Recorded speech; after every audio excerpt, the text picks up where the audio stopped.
Kannur CPM ചെയ്യുന്നത് അവരുടെ ഗുണ്ടായുസമാണ്. Party സെക്രട്ടറിയുടെ നിയോജക മണ്ഡലത്തിൽ വേറെ ആരും നോമിനേഷൻ കൊടുക്കാൻ പാടില്ല. ഭീഷണിപ്പെടുത്തുകയാണ്, ഉദ്യോഗസ്ഥന്മാരെ ഭീഷണിപ്പെടുത്തിയിട്ട് പിൻവലിപ്പിക്കുകയാണ്. ഇതുവരെ കാണുകയോ കേൾക്കാത്ത ചെയ്ത രീതിയാണ്. സ്ഥാനാർത്ഥി എൻ്റെ ഒപ്പാണെന്ന് പറഞ്ഞിട്ടും ഇത് നിങ്ങളുടെ ഒപ്പമല്ല എന്ന് പറഞ്ഞിട്ട് റിട്ടേണിംഗ് ഓഫീസർ നോമിനേഷൻ തള്ളുന്ന വിചിത്രമായ ഒരു കാലത്താണ്. ആളുകളെ ഭീഷണിപ്പെടുത്തുകയാണ്, ഫോണിൽ വിളിച്ച് നിങ്ങളെ തട്ടിക്കളയും, അത് ചെയ്ത് കളയും, ഇല്ലാതാക്കി കളയും, നിങ്ങളെ ജീവിപ്പിക്കാൻ സമ്മതിക്കില്ല എന്ന് പറയാണ്. വനിതാ സ്ഥാനാർത്ഥികളെ ഭീഷണിപ്പെടുത്തുകയാണ്, അവരുടെ വീടുകളിൽ പോയി. നിരവധി കേസുകളാണ് വരുന്നത്. അപ്പോൾ CPM BJP എന്നുള്ള ഫാസിസ്റ്റ് പാർട്ടിയിൽ നിന്നും വ്യത്യസ്തമല്ല. CPM ഇതൊരു ഫാസിസ്റ്റ് പാർട്ടിയാണ് എന്ന് തെളിയിക്കുകയാണ്.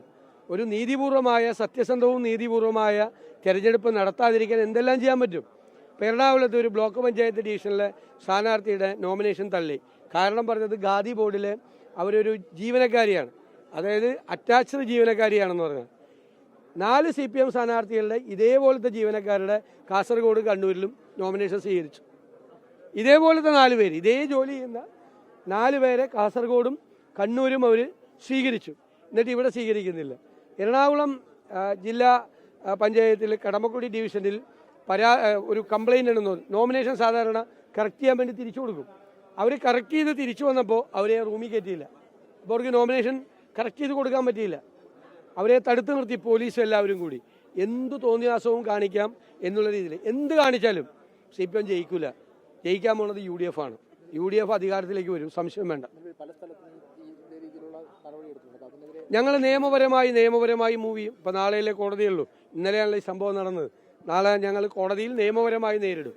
എല്ലാ നിയമവിരുദ്ധമായി ചെയ്ത എല്ലാ കാര്യങ്ങളെയും ഞങ്ങൾ പിൻവലിക്കും. വളരെ കുറവാണ്. കോൺഗ്രസിനെ സംബന്ധിച്ചിടത്തോളം, UDFനെ സംബന്ധിച്ചിടത്തോളം സാധാരണ കാലത്ത് ഉണ്ടാകുന്നതിൻ്റെ 10-1 പ്രശ്നങ്ങളില്ല. ഏറ്റവും കുറവ് വിഷയങ്ങളാണ് ഇപ്പോഴുള്ളത്. അതേസമയത്ത് ഒരു കാലത്തും ഇല്ലാതിരുന്ന CPM-ൽ എന്തോരം വിമതന്മാരെ, തിരുവനന്തപുരം മുതൽ കാസർഗോഡ് വരെ, കണ്ണൂർ വരെ. ഇന്ന് ഞാൻ കണ്ട ഒരു ഏരിയ കമ്മിറ്റി സെക്രട്ടറി ഒരു CPM വിമതനം ഭീഷണിപ്പെടുന്ന തട്ടിക്കളയുമെന്ന് പറയും. തട്ടിക്കളയുമെന്ന് പറയാണ്. പാലക്കാടൊക്കെ വ്യാപകമായി വിമതരാണ്. തിരുവനന്തപുരം സിറ്റിക്കകത്ത് വിമതരാണ് CPM-ന്. അപ്പം ഞങ്ങൾ വളരെ ശ്രദ്ധയോടുകൂടി ഒരുപാട്, ഇനിയും കുറേ പേര് കൂടി മാറും, നാളെ ആകുമ്പോഴേക്കും മാറും. അവരെല്ലാം പാർട്ടിയുടെ കൂടെ നിൽക്കും. വൈകാരികമായിട്ടാണ് പലരും നോമിനേഷൻ കൊടുത്തത്. വളരെ കുറച്ച് സ്ഥലങ്ങളാണ്.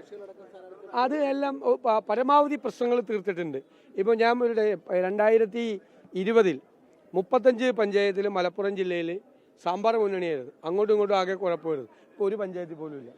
ഘടകകക്ഷികൾ തമ്മിൽ എല്ലാ വിഷയങ്ങളും തീർന്നു. കൊണ്ടോട്ടി മുനിസിപ്പാലിറ്റിയിൽ 20 വർഷമായിട്ട് തർക്കമായിരുന്നു. UDF-നകത്ത് ഒരു തർക്കമില്ല. ഇപ്പോൾ ഒരുപാട് പ്രശ്നങ്ങൾ നല്ല രീതിയിൽ പരിഹരിക്കപ്പെട്ടിട്ടുണ്ട്. ടീം UDF എന്ന് ഞാൻ എപ്പോഴും പറയാറുള്ളത് പോലെ ടീം UDF ഈ തെരഞ്ഞെടുപ്പിൽ വൻ വിജയം നേടും. എല്ലാവർക്കും അതൊക്കെ ഞാൻ അവസാനം പറഞ്ഞാൽ മതിയോ? തുടക്കത്തിലേ പറയുന്നത് തോക്കേണ്ട പ്രശ്നം ഉദിക്കുന്നില്ല ഈ പ്രാവശ്യം. അതുകൊണ്ട് ആ ചോദ്യത്തിന് പ്രസക്തിയില്ല.